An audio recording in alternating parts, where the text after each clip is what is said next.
ಎಲ್ಲರಿಗೂ ನಮಸ್ಕಾರ. ಎಲ್ಲರೂ ಹೇಗಿದ್ದೀರಾ? ನೀವೆಲ್ಲರೂ ಚೆನ್ನಾಗಿದ್ದೀರಾ ಅಂತ ಭಾವಿಸ್ತಾ ಇದ್ದೀನಿ. ನವೆಂಬರ್ 23ನೇ ತಾರೀಕು ಕಾಲಭೈರವ ಅಷ್ಟಮಿ. ಆ ದಿನ ನೀವು ಶಿವನ ರೌದ್ರ ರೂಪವಾದ ಕಾಲಭೈರವನನ್ನು ನಮಿಸೋದ್ರಿಂದ ನಿಮ್ಮ ಸಕಲ ದಾರಿದ್ರ್ಯಗಳು ತೊಲಗುತ್ತದೆ. ಹೌದು, ಹಾಗೂ ಶತ್ರುನಾಶ ಆಗುತ್ತದೆ ಹಾಗೂ ದೃಷ್ಟಿ ನಾಶ ಆಗುತ್ತದೆ. ಈಗಿನ ಕಾಲದಲ್ಲಿ ನಾವು ಎಷ್ಟು ಒಳ್ಳೆಯವರಾಗಿದ್ರು, ಎಷ್ಟು ನಮ್ಮ ಕೆಲಸ ನಾವು ಮಾಡ್ಕೊತಾ ಇದ್ರು, ಕೆಟ್ಟ ದೃಷ್ಟಿ ಕೆಟ್ಟ ಕಣ್ಣು ಬಿದ್ದರೆ ಎಷ್ಟೇ ಚೆನ್ನಾಗಿರೋ ವ್ಯಾಪಾರಗಳು ನಿಂತೋಗುತ್ತೆ, ಉದ್ಯೋಗದಲ್ಲಿ ಸಮಸ್ಯೆಗಳು ಬರುತ್ತೆ ಅಥವಾ ಆರೋಗ್ಯ ಸಮಸ್ಯೆಗಳು ಕಾಡುತ್ತೆ. ಇದೆಲ್ಲದಕ್ಕೂ ಬಹುಮುಖ್ಯವಾದ ಕಾರಣ ನರದೃಷ್ಟಿ. ಈ ನರದೃಷ್ಟಿಯಿಂದ ಪಾರಾಗಲು ನಮಗೆ ಹಿಂದೂ ಧರ್ಮದಲ್ಲಿ ಬಹಳ ಒಂದು ಒಳ್ಳೆಯ ಉಪಾಯವಿದೆ. ಅದೇ ಕಾಲಭೈರವನ ಸ್ಮರಣೆ.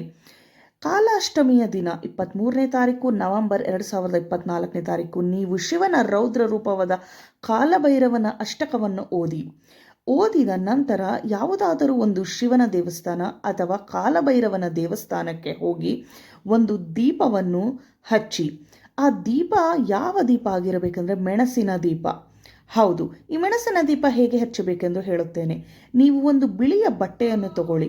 ಆ ಬಿಳಿಯ ಬಟ್ಟೆಯಲ್ಲಿ 27 ಕಾಳು ಮೆಣಸನ್ನು ಇಟ್ಟು ಅದನ್ನು ಎಳ್ಳೆಣ್ಣೆಯಲ್ಲಿ ಸಂಪೂರ್ಣವಾಗಿ ಇಡಿ. ಇಟ್ಟ ನಂತರ ಅದು ನೆನೆದ ನಂತರ ಆ ಮಿಶ್ರಣವನ್ನು ತೆಗೆದುಕೊಂಡು ಅದನ್ನು ಒಂದು ಬತ್ತಿಯ ರೂಪದಲ್ಲಿ ಆಕಾರದಲ್ಲಿ ಮಾಡಿ ಅದನ್ನು ದೀಪವಾಗಿ ಒಂದು ಕಾಲಭೈರವನ ದೇವಸ್ಥಾನದಲ್ಲಿ ಹಚ್ಚಿದ ನಂತರ ಕಾಲಭೈರವನಿಗೆ ಉದ್ದಿನ ವಡೆ ಅಂದರೆ ಬಹಳ ಪ್ರೀತಿ.